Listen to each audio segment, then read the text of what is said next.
fiction, science fiction, horror, fantasy, crime, LGBT, thriller.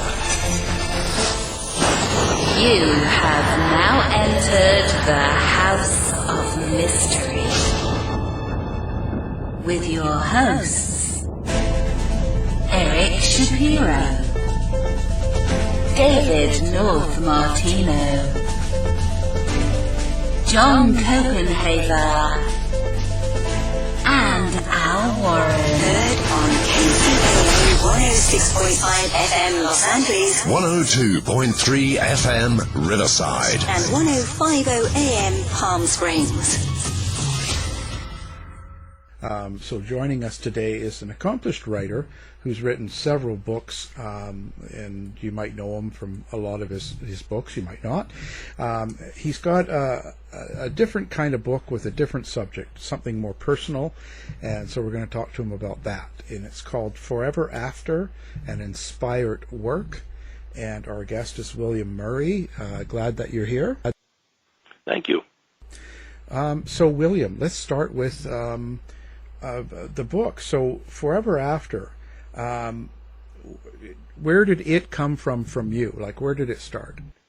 Well, I wish I had a definitive answer to that. I was taking a break from my novel writing career to work as a professional psychic and to explore the New Age world, because I was thinking of writing a nonfiction book, and that was triggered by some spiritual things going on in my life that we don't need to get into because it would be too complicated. But about a year or two into working as a professional psychic, and I worked at a tea room, a classic old-style tea room where people came in to get readings, and a new reader was hired, and the other readers would say, "Oh, she's great. Get a reading from her and tape it." And so I did that. And I had a reading with her, and which I don't remember very much at all, except the one thing that pertains to this book, Forever After, is she's perceived someone around me in spirit who is a monk, and he's holding a quill pen, and he's saying he wants to write a book with you. Well, that wasn't what I wanted to hear, and I didn't know what that meant or, how seriously to take it, because I take psychic readings with a certain grain of salt, as one should, even though I'm a proficient psychic myself. So, time passed, and once in a while this would come up, either in readings or some other experiences. I had an opportunity to train in mediumship at a spiritualist church, and at one point the platform medium brought through someone I recognized as a deceased uncle who was very learned. The family inherited his encyclopedias and great books. And he started talking about, a plan coming together later that year and hinting at certain things and not enough information. But somehow the time that he said, which is April that year, coincided with some other spiritual experiences that kind of started opening other doors. And I'm being deliberately vague because this is a long story. And eventually I started taking this more seriously, but I didn't have a start point. I didn't know what to do, except in one of these readings from the woman who first triggered this, I asked her, what's the title of the book? And she said, Forever After. And that was a title. As a writer, if I have a title, I have a starting point. And another year or so passed, and one afternoon, I was supposed to have gone to Australia. It's coming back to me now for an assignment, a writing assignment, and we had a little house fire. It was minor, but it was very strange in the sense that I could sense something was wrong, but I didn't know what was wrong. And then, boom, we had a little kitchen fire spontaneously. And so I didn't go to Australia. I did something I never did before. I canceled an assignment. So I missed out in Australia, and instead of going to Australia, I went to one of the spiritualist church services, a summer service, which is in the evening. And during the meditation in the beginning of the service, I was shown the title of the first chapter of the book and told it's time to start. And I'm thinking, oh, man, here we go. And so I went home, I guess it was that night, or maybe it was the next morning, and I sat down and I typed the title Forever After, and I typed the first chapter title of the book, and I just stared at the screen and said, "Oh, what do I do now?" And then something started flowing. And since I'm a proficient and prolific author, the idea of something flowing is something I'm comfortable with, and I'm a little confident when if the characters start talking, you just let them talk. So I wrote a chapter that was a page and a third, and I said, "Oh, that was easy. There was nothing to that." Because my fear was, this would be one of those mega books that would make no sense to anybody except maybe someone who's, a paranoid schizophrenic. So I did a chapter, and I looked at it, and I studied it for a day, and I said, well, there's not much to this, but it's a start. So I wrote another chapter, and it was just as easy as the first. It was a little longer, and then I started to build up a head of steam, and the narrative flowed. I didn't know where it was going. I didn't know what to expect. I just had to let go. And I think I wrote a big hunk of the book, and then I got hit with deadlines, and I put it aside for a month or more. And then I got back to it. When I got back to it, I managed to write it in a relatively short period of time, maybe a month. And I remember, I was familiar with channeled literature in a general sense, conversation with God. I'd skimmed it. Someone once gave me the Uranitarian book, a big compendium allegedly channeled, very esoteric, and I tried reading it, but I couldn't I couldn't penetrate it. It was just too convoluted. So I wrote this thing, and in the middle of it, I became concerned about this becoming a long book. And I'm sitting at the computer screen, and I'm about to start chapter 30-something. I remember vividly asking myself, I'm already at 30 chapters, and the chapters are short, but, how many chapters is this thing going to be? And I was, visualizing, I'll be writing this book for the next year or 2 or 3 if this is one of these 5,000-page channeled books. And I heard a voice in my head. At that point, I'd been training as a medium. I had been training for several years. So that wasn't that unusual. I heard a voice saying, 75 chapters, one for each year of your life. And I thought, oh, that's interesting. So I finished the book, edited it, as best I could, and then I didn't know what to do with it. I tried looking around for agents and publishers, and I didn't have a background in the field. I wasn't known in that field. And, and I felt awkward about it because, I wrote this book, but I really didn't. I channeled it. And I don't know what it is. I don't know if it's literal. I don't know if it's supposed to be a fable, a teaching tool, what.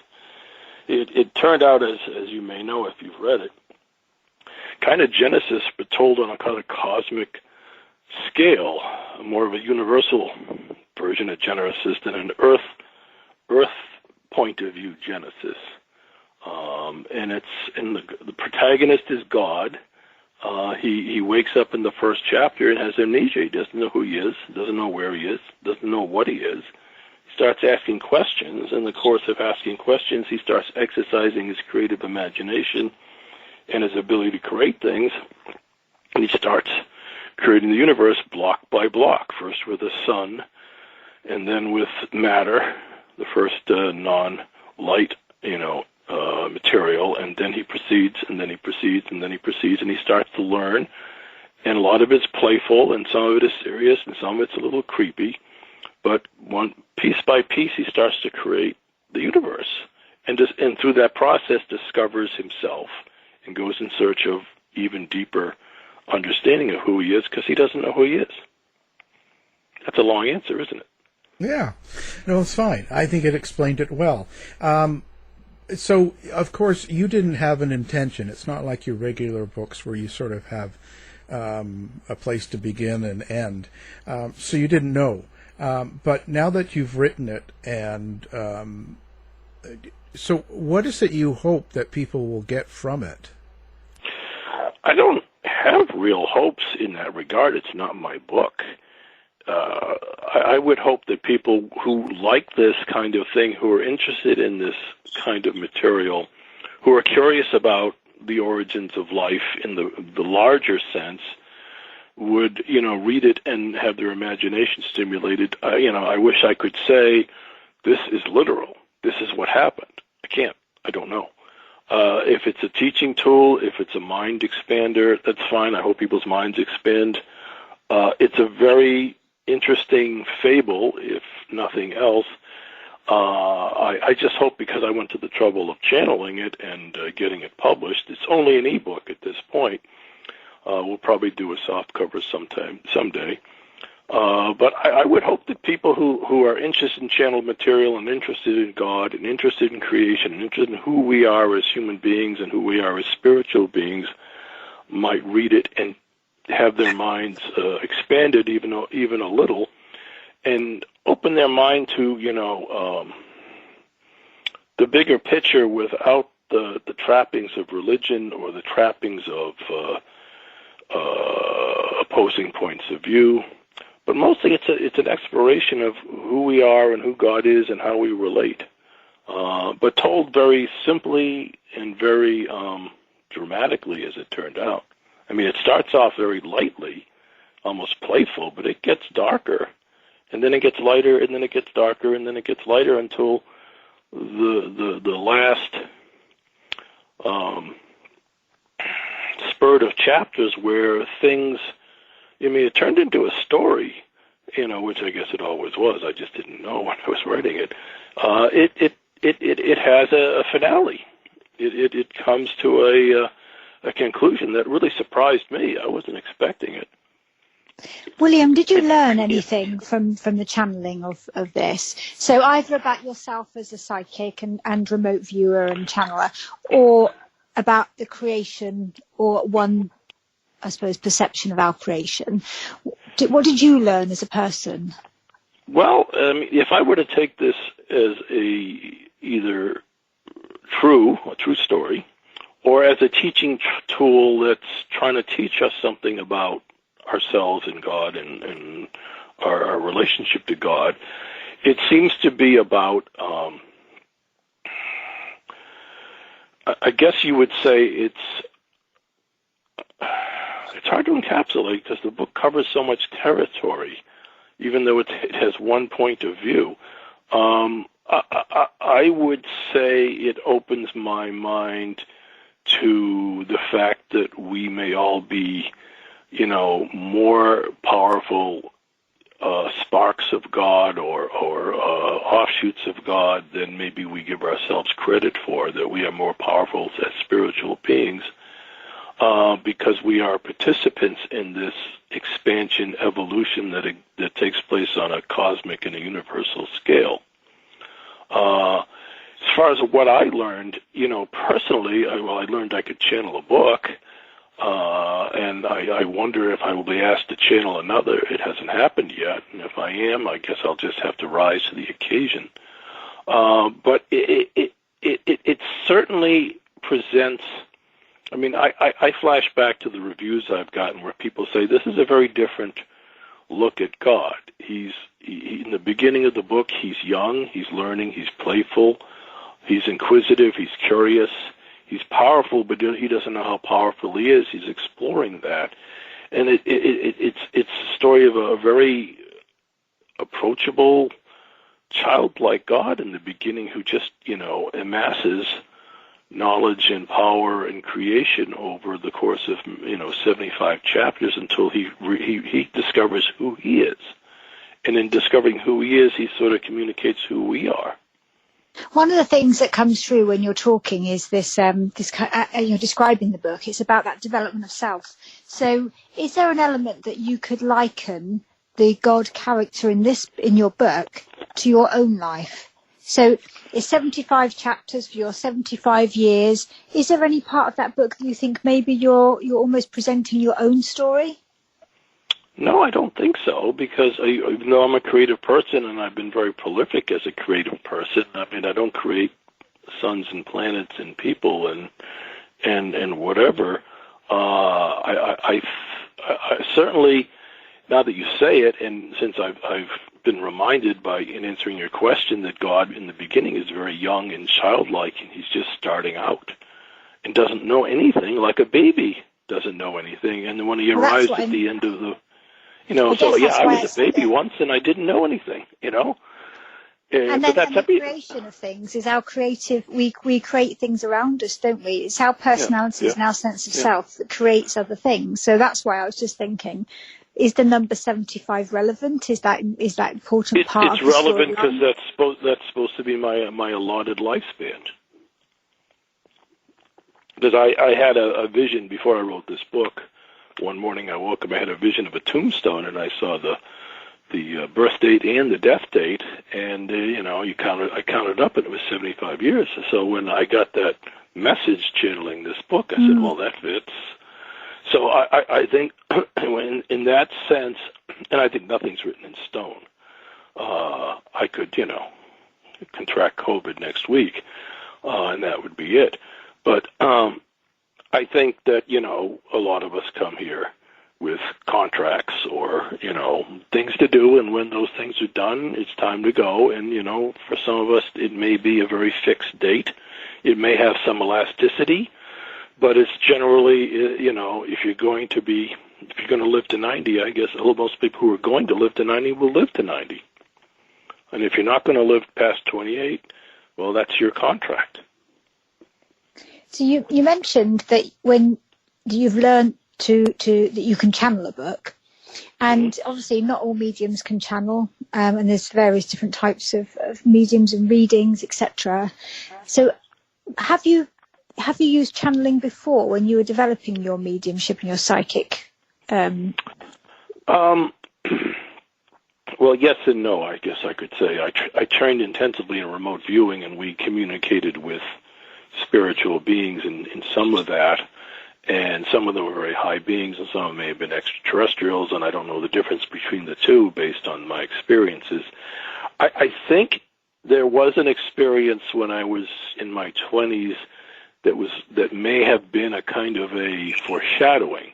I got the rights to write a novel based on an outline written by one of my favorite writers back in the 1930s. And it was my first novel. And so I wrote of the first chapter, just feeling my way forward, and then I wrote the second chapter. And then one day I'm sitting at the typewriter getting ready to write another chapter, and I start, and this is before I was interested in these subjects, that is to say, intensely interested. I read about everything, so I had a little knowledge. But I felt distinctly a presence standing behind me, and I started typing faster and faster, and I wrote something like, 25 pages that day, and 30 pages the next, and 40 pages the next, and then I just crashed. And I used to joke it was that deceased writer coming to help me get into the flow of writing the book he never wrote. And I used to say it jokingly. Now I don't say it jokingly. I said, well, what else would that be? I felt the presence, and all of a sudden I was supercharged, and I was writing his book. Mm-hmm. So I guess you could say I had it in me long before, but I wouldn't say that book was channeled, but I would say that was a collaboration maybe. But this thing, I don't know where it came from. I don't know who was, in some of the readings I had around this, the Archangel Raphael came up a couple of times as possibly the connection around this book, but I don't really have a feeling for him. And I don't really, I don't, as I say, before I take readings with some amount of salt, because there's a certain amount of interpretation and sometimes some prejudices in readers. So I've left my mind open that this book is what it is, and I don't know what it is until maybe I've passed over and someone can tell me what it really is. I wish I had an answer, but I don't want to jump on an answer that isn't 100% accurate.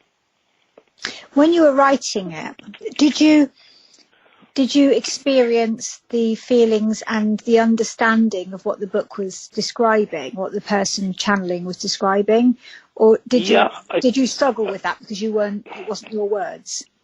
Well, the process by which I wrote in those days, which was just sitting at a computer, and I tend to type with one or two fingers, so I'm not a proficient typist, so I make a lot of typos. So I would type at very high speed with one finger, make my typos, and just keep on going. So because the chapters were short, it was possible to write a chapter or two or three in quick bursts, and have to go back and polish them in terms of cleaning up the typos and any missing word or anything. I don't know that I don't remember my feelings as I was typing, because it was more about just letting go and just letting my fingers take take the story into reality as best they could. I mean, I remember getting near the end of the book, maybe in chapter 60-something, saying there's no way this book will wrap up in 75 chapters. And then I kept going, and it did. And it was a big surprise to me, even though I was told it would be 75 chapters long. It's just, okay, there it is. I think there was one odd thing that happened a few times that always stuck with me and I could never figure out is once in a while I'd sit down to start a chapter and I would type the chapter title that would come to me and I'd start writing the chapter. When I got to the end of the chapter title in the chapter did not match, and I'd have to go back and, okay, what's the actual chapter title here, because this doesn't fit. And I don't know where those chapter titles came from, whether they were my imagination and, as part of the clearing process, but there were a couple times where the chapter titles and the chapters didn't match at all. I guess the reason I asked that, because I'm not an author, William, and so I just imagine that when you're writing a story, a novel, a short, book, that you have to understand the characters and you live them through the writing, and so you know what to expect. Yeah. You do live them through the writing when you write a book, when you write a novel of your own creation. But many writers, and especially myself, because I've written a lot of novels, will find that characters take on a life of their own, and stories take on a life of their own. And you think you're going left in towards Texas in chapter 5, but suddenly you're in Canada, and you just go with it. That's where the story is going. So I think I have to say on a certain level, all creativity is spiritual, and there may be muses or elements of your higher self or your soul or unconscious or your subconscious or whatever label you want to use that, steer you or motivate you. But this was not like that. This was not, because when I write a book, even though the book can go in directions I wasn't planning, I still have to maintain control. And some aspects of control are pacing. Some aspects are, agreed upon length of novels. If I'm told to write a 90,000-word novel, it better be 90,000 words long and not too much longer or too much shorter. But this, it's like, okay, we take it as far as it goes, If it's 75 chapters, yeah, okay, I hope they're all short, I just didn't feel involved in the story in the way that I would where I'm using characters that I care about or I've created. This was more like a kind of high-speed transcription. My entire focus was to capture and translate what was coming down through me, because I have to assume if I'm the instrument of getting this book onto the earth, shall we say, there's a certain amount of filtering that it uses me as an instrument, and therefore it uses my vocabulary, it uses my style to some degree. I don't recognize this style, but it's not completely alien to the styles I write in, but I write in multiple styles. So I'm not involved in this. In fact, I would write at such speed that when I would look at the chapters a day or two later, I would be kind of amazed by them.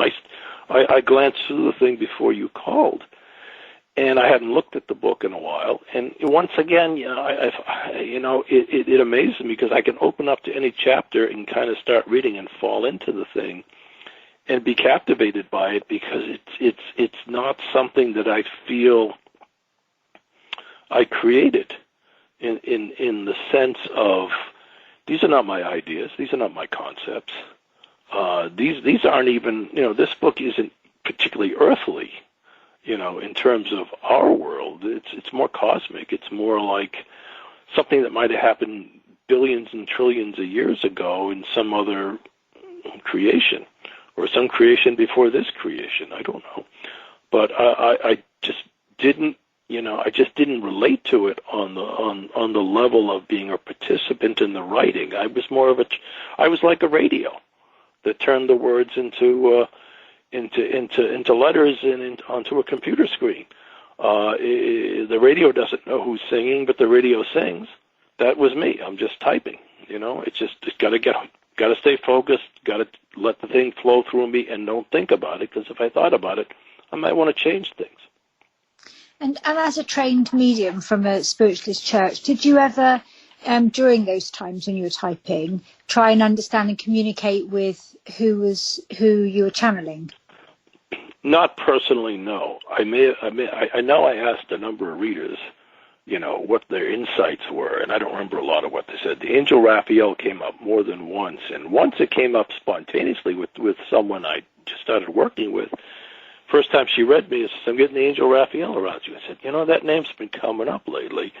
So I knew that was valid, but I didn't try to, it comes back to me now. I did try to communicate. Since I got a certain amount of validation on that, I did try to connect with the angel Raphael, and I got a kind of a fiery personality that wasn't very complimentary, but wasn't very negative. It was kind of like saying, well, you did a decent job without doing a A+ job. And I didn't feel like I was particularly connecting with something positive, but I was connecting with something that was very strict in its assessment of what I did. Assuming that I channeled the right person when I tried to connect. I remember one medium I knew who I had read on this. She read on it and she said she got very uneasy. She said, I'm getting the message that this book should not be on the planet Earth. I said, well, that's a lot of help. I mean, what do I do now? At that point, I hadn't published it. So I had a lot of concerns about whether to publish this book. Does it belong here?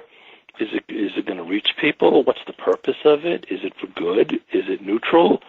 Would it bring about confusion? I remember distinctly the woman who first told me about the monk who wanted to write it with me, who apparently is a guide. I remember distinctly her saying, this book is meant for a time in the future when times are very tough and people will need a lot of reassurance and a greater understanding of where they fit into God's plan. I'm paraphrasing her words, and I'm a little concerned that we're edging into that time, because I wasn't sure that would be a time when I'd be alive.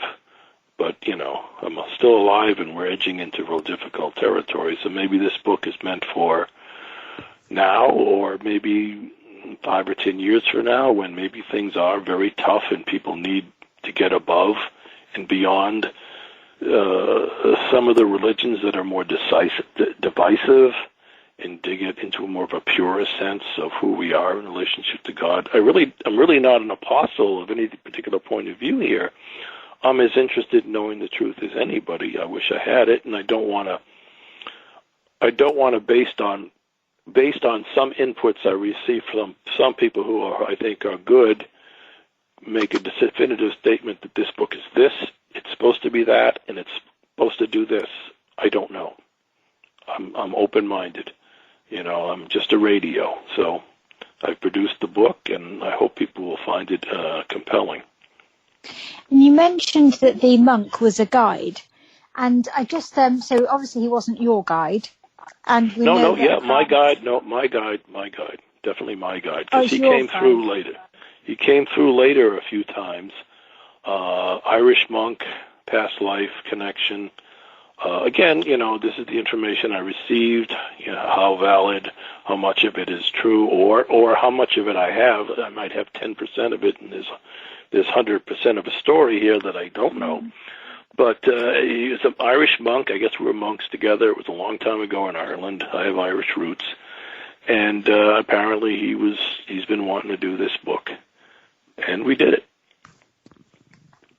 I did not have a feeling for him during the process, I should say. If he was part of the process, I didn't necessarily sense him. And subsequently, have you tried to connect with him to help him explore the channeling and your experience of the book? Well, I've connected with him for other guidance, but once the book was done and I struggled to get it published, and then I let it sit aside, and then I found a place where I could get it published. I kind of felt my duty was done until they asked me to do something similar. I'm very careful, as I said, not to try to make anyone think this book is one thing or another. It's not meant to be a new Bible, although it has it has a lot of aspects of Genesis with more detail. I guess I'm afraid of getting a mixture of accurate and inaccurate information about what this book is going to be, and cause people to think it is. People want things to be black or white or red or blue, and I don't know what color this is. Maybe this is a rainbow book. Maybe it's a lot of it is in fact something that happened, but it's been filtered for Earth consciousness, shall we say, so that people on this planet will understand it. People on our level of spiritual development can accept it, can be educated by it, or at least stimulated by it. But I don't have enough information to be able to say definitively this and definitively that. I mean, I have my name on this book because you can't upload an ebook to Amazon without a name. So I'm the nominal author of this book, but I'm really just a transcribing secretary.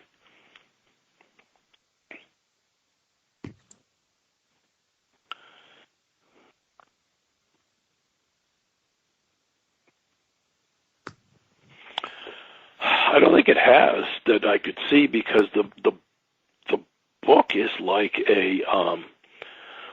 it's like a leaf in a leaf storm. In the last 20-something years, I've been going through a process of spiritual development, training, work. I trained with a military remote viewer, ex-military remote viewer, excuse me.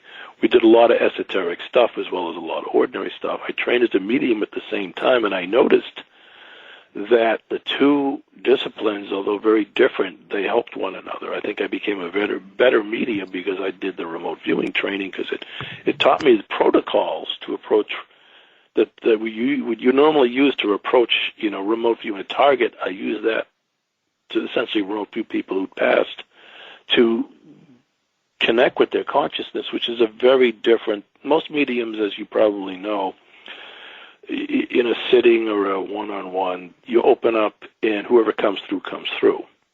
In remote viewing, it's very focused. You get your coordinates and you remote view those coordinates blind.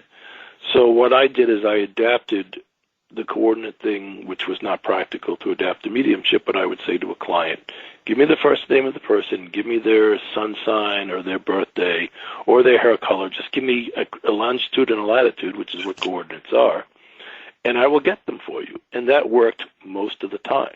And once in a while, someone would come through ahead of the person we're trying to connect who had this to give a message, and we would deal with that person, then move them to one side, and then we would get the person that the client wanted to get. So I found it was a very powerful focusing tool for mediumship, which is often, by its nature, the etiquette by its nature for mediums is we open up and whoever comes through, and if someone you want to talk to doesn't come through, well, we don't control that. Who can or will come through is who can or will come through. So I managed to override that to a large degree, and I remember the first maybe year I did this, applied remote viewing, and I struggled to learn mediumship. You could throw my first 2 years of mediumship training out the window. I was getting nowhere. But once I applied some of the remote viewing principles, and once my instructor started teaching from different points of view or different styles of mediumship, I took to it very strongly. For the first year, I was almost always successful, and then there was a period where I wasn't successful. I was hit or miss, and then I got back on my game. I don't know what that was about, but it was a very strong focusing tool to connect with exactly who you want to connect with. So can you explain, maybe for listeners, what exactly is remote viewing and what it does for you? Well, remote viewing is a set of protocols that the Department of Defense, in conjunction with several researchers, a couple of laser physicists, and a couple of natural psychics, came up with during the Cold War, when they learned the Russians were looking into psychic spying. So they said, we need to look into it even though we don't believe in it. And they developed ways what they found was, if you went to your street corner psychic and asked them questions about what kind of submarines are the Russians building now? What's their new generation of aircraft look like? Well, street corner psychics, like any psychics, they have their body of knowledge and their way of looking at things. And, your average psychic is really good on relationships and jobs and interpersonal stuff. Doesn't have a technical background, doesn't have a grounding in this stuff. And one of the limitations of psychic abilities, you can only perceive things on your own level of knowledge, or you can only interpret them on your own level of knowledge. So you're not going to have a woman with a deck of tarot cards being able to tell you very much about Russian submarines. So they came to the point where they said, we need to train our own people to do this. We need to train people with the background in intelligence and military understanding to do this, if it's possible to do that. And that's when they found it worked. And what they found was to get, originally they would do they did interesting studies where they would give the would-be remote viewers a longitude and latitude on the planet Earth, somewhere in Russia, somewhere in China, somewhere, anywhere, and remote view this building at this longitude and latitude, remote view this site, and after it worked. It worked just like longitude and latitude. We don't have longitude and latitude lines on the planet Earth. They're imaginary, but we can navigate with them. Well, psychically, you can navigate with coordinates, even though they're made up. And longitude and latitude are made up. And they had a problem after a while. I mean, you may be giving a longer answer than you want, but they had a problem after a while where people started recognizing the longitudes and latitudes. Oh, I've been here before, or I've been near here. This is Siberia. This is Russia. And that was polluting the purity of remote viewing blindly. Because in order to remote viewing accurately, you've got to have no idea what you're remote viewing, because if you get any data that's good, you're being psychic. But if you're getting junk or you're getting associational stuff, oh, here we go, Russia again, then your imagination, which is part of the tools here, your imagination will create things as opposed to view things.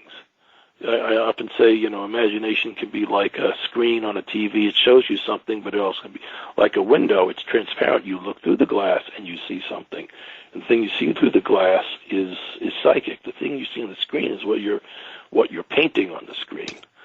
So they came up with the idea of imaginary coordinates. They just tried it, and it worked. And so remote viewing, there are two kinds. If we get into it, we could be here forever. But remote viewing basically is a structure that allows you to use your psychic abilities and develops your psychic abilities to focus on something somewhere, a person, place, or thing, with no preconception of what it is, so that all your impressions are either good or they don't turn into anything. In other words, if you say, here are your coordinates, tell me what you see there, and I say, well, I'm seeing an Indian village. It feels like it's 2,000 years ago or whatever. And, if that was the target, or at least the target was 2,000 years ago in the American Southwest, we can probably say, well, yeah, you probably did see an Indian village 2,000 years ago, because that's about all that would be there. Whereas, if you're remote viewing and you're not a good remote viewer, you're not connecting to the target for some reason, you'll just get junk, or you'll be painting a picture, or you'll just, you'll maybe get a little piece of something, and you think, oh, I know what that is, and you start painting imaginary pictures in your head. It happened to me in my training. I'd get a little piece of something, and I would prematurely say, I know what this is, and you start painting pictures with your imagination. You're not supposed to know what it is. You're supposed to describe it. You're supposed to be detached from it. Does that answer? It's a very complicated subject, so I'm not sure I've completely answered it the way you wanted it. Yeah, it's kind of giving people the idea of what exactly remote viewing is, or what a lot of people don't know what it is. Okay, so it's kind of they call it remote viewing, but it really should be remote sensing, because sometimes you don't just see, you hear, you smell. Smelling isn't that common, but it's happened.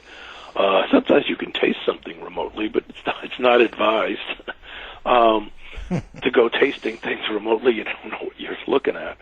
And so and some people, they don't see anything. They just have impressions, but the impressions are solid. and said, I can't see a person, but I know there's a person there, and I can't see what he's wearing, but it feels like he's wearing, a parka, And so some people are actually blind with a remote view, but they still get information that, is valid. It's just not, it's not visual in their head. It's impressionistic, or it's a sensory mix that they can convert into something that they can articulate that, where the tasker could say, yeah, you got the target.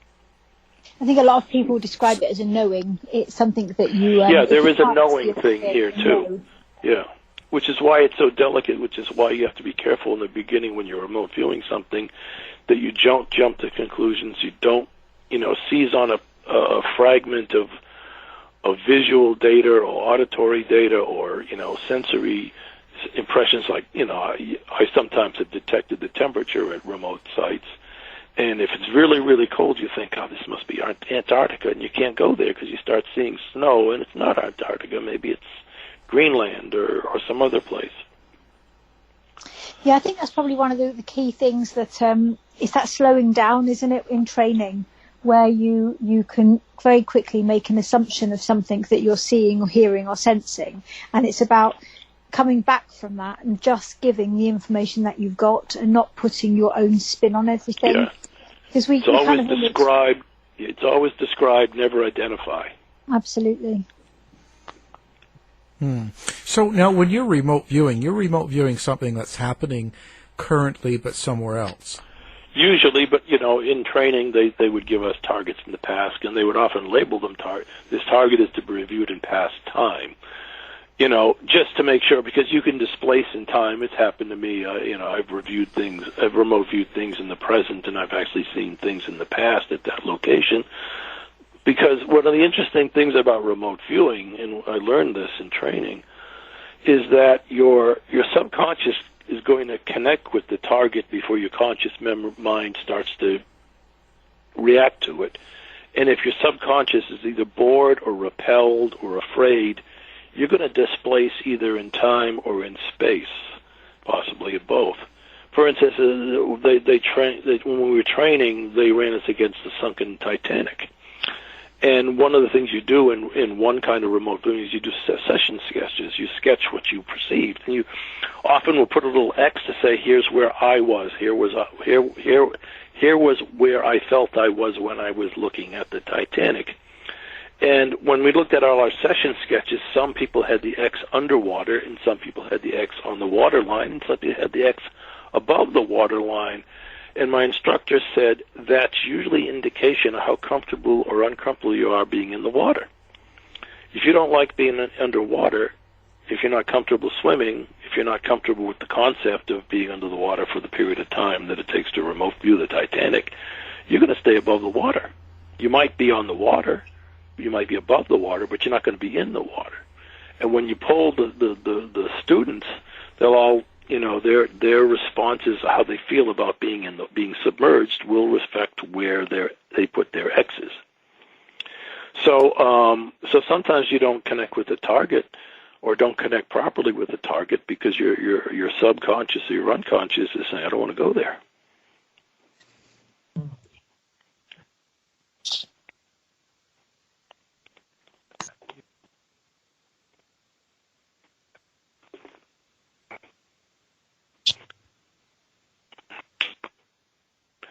No, I don't think that's ever happened. There have been times when I've woken up, and this happens a lot when I wake up. When it happens, it doesn't happen a lot, but it's happened a lot over a period of time. Is you might get a very crystal clear image, and this is very spooky to me because in remote viewing, the images aren't always super clear. They can be clear, they can be fuzzy, they can be impressionistic, they can be fleeting, they can be chaotic. In these images, sometimes I see something so clear it's like, a high definition. And the things I see, and I only see them for split seconds. It's usually when I'm waking up. Sometimes it'd be a strange face. It might be a bunch of ants on a sidewalk. It might be a couple of times I've seen signs in either store windows or on posts in the outdoors, and they've been languages I wouldn't recognize.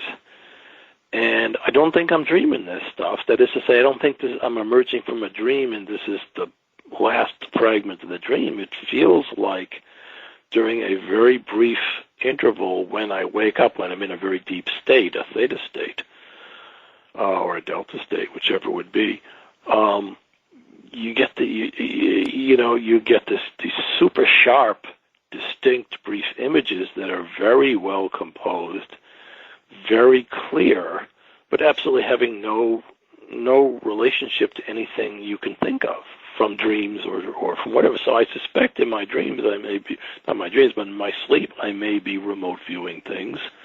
But now I'll be doing that on a level that's not conscious. And so what I'm looking at may not interest me as a person, but may interest me on a higher level or a unconscious level. But no, I don't tend to go places spontaneously because I'm always in control of my gift.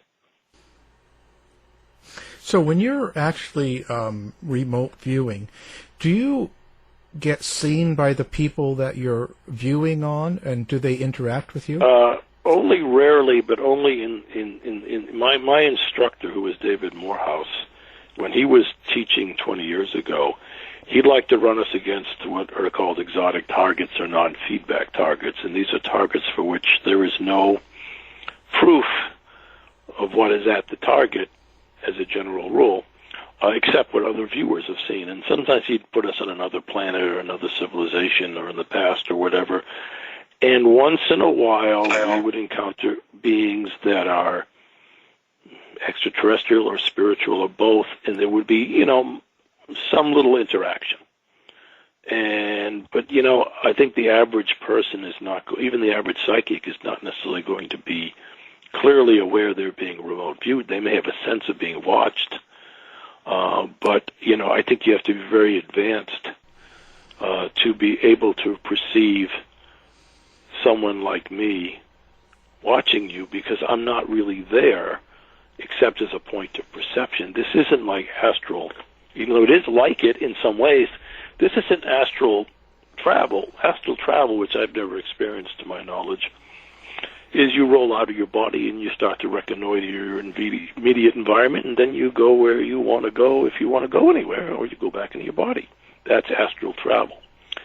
Remote viewing, the remote viewing that involves travel, as opposed to the remote viewing that involves just receiving the data from the target zone, the travel remote viewing is more like popping through a wormhole and popping out the other side and finding yourself sort of floating around in an environment that's designated as a target, and you're not really there as a soul. I don't think. I think you're there on a like a little mental probe or drone or something. You're there as I always say I'm a point of perception, but I don't know. That's only my understanding of it. But I have interacted with, let's just say, beings on other places, briefly, but there's definitely been interaction. And but they're advanced beings, so I don't remember ever interacting with someone, on the Earth, because I don't think people generally are sensitive to this stuff, except that sense of being watched, which a lot of people are sensitive to. But if you have a sense of being watched and there's nobody there that you can see, well, that's a sense you tend to throw that away. I think I would agree, actually, William, because I don't think I've ever heard of remote viewing being as though you're actually physically there. It's much more so people wouldn't pick up on the fact that remote viewing was happening. And I think it's actually the level of detail that you would obtain from a remote viewing is pertinent to what it is you need to provide evidence for, as opposed to. So I mean. Quite often, for example, if somebody said, "Okay, then we'll take me around my house, tell me exactly what's in my house and about my house, prove to me that you know and that you can remote view into my home," you might see a colour scheme, you might see a layout of furniture. For me, I know that I've had my guides would give me soap opera type layouts, so I might get something from EastEnders, and I know I've got to describe that because that's the layout. But they may give me a very visual of the colours. So I wouldn't be physically walking around somebody's house, but I would be absolutely able to tell you what's what the rooms is like, what's there, the scent, any experiences they have. But I remember somebody saying to me, I've tidied up all the drawers in case you go through them. I can't see in the drawers. It's not like that. But people do perceive that you can see more than you can. I actually did that to a friend of mine who lives in another state. I'd been to his house once, I think, years before. And when I first became a psychic and I was fooling with remote viewing, I said, I called him once and we were talking about it, and I said, well, let me see what I can see around your home environment. Because he had recently moved, and I think I'd been to his house once, but, just a brief visit. So I started seeing the strangest things because he was a collector. I saw a Hopi doll, a Kachina doll. He verified that. I saw some kind of broken or fractured rubber stamp, and he had a rubber stamp that a very famous Hollywood actor had used to sign his pictures and letters. He used a rubber stamp, and he had that as a souvenir. He acquired it in an auction. And I saw an old car in his garage, and it had a cracked steering wheel. And he verified that. In fact, he didn't know the steering wheel was cracked until he looked. And I went all around his house, mentally, and I notice in psychic work of this type, in a remote viewing thing, that the things you notice are the things that interest you, and things that don't interest you, like I wouldn't say you have 2 sticks of butter in your refrigerator, because I wouldn't think that would be interesting. But a Kachina doll, a cracked steering wheel, a rubber stamp, and a whole bunch of other things, 6 or 7 things. I was able to say these things were there, even if I couldn't understand what I was seeing all the time. And that was very powerful. I don't know if I could do that again now, but possibly I could. But to me, when I was new, that was interesting to do. Now it would be kind of boring because, I've done that. Where do you want to see yourself go with this, or do you have any plans to pursue I this don't kind have, of I still do a little psychic work for friends. Occasionally I'll clear a house, solve a problem. But I'm more focused on my writing now. I went through being a psychic for about 20 years, very intensely interesting business. But, everything gets old, and, a lot of it was, I was going to write a book about my experiences, but things just got out of hand. I wanted to write a very simple book about developing your abilities and what's it like to work in this, the psychic industry, and what the people are like, and how trustworthy they are, and what to watch out for, and all those things.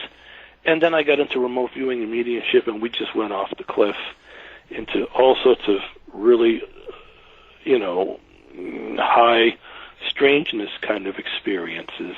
And I said, well, now this journey has just gone way, way past the point. I think I can write about it and still retain a certain amount of credibility for what I was seeing as the audience, which is the average reader. And this book, Forever After, is part of that. I mean, I wasn't looking to channel a book. I didn't have any ambitions in that regard. And in fact, as I mentioned, I dragged my feet for years before I did it, and I dragged my feet for a few more years before I could find a way to get it before the public. And here we are. So I don't really have any goals here. I just, I'd like people to read this book. If they're drawn to it, if they're not drawn to it, well, go read some other book. So now the book is just available on Amazon right now in Kindle? Amazon, right? And I think it's Nook too. I think we have a Nook edition as well. Okay, we'll have that up on our website so people can do one click if they need to find it. Well, it's been a very interesting show today. Thank you very much. We've been talking to William Murray about his book Forever After, an inspired work. I'm glad you could make thanks for having me on. It's been an enjoyable conversation. I hope your listeners are getting something good out of it. To find out more about our show, guests, or to listen to past shows from our archive, please go to www.houseofmysteryradio.com. Show's over for now. Was it as good for you as it was for me? Well, good night. This has been a production of Something Weird Media. I'll be back.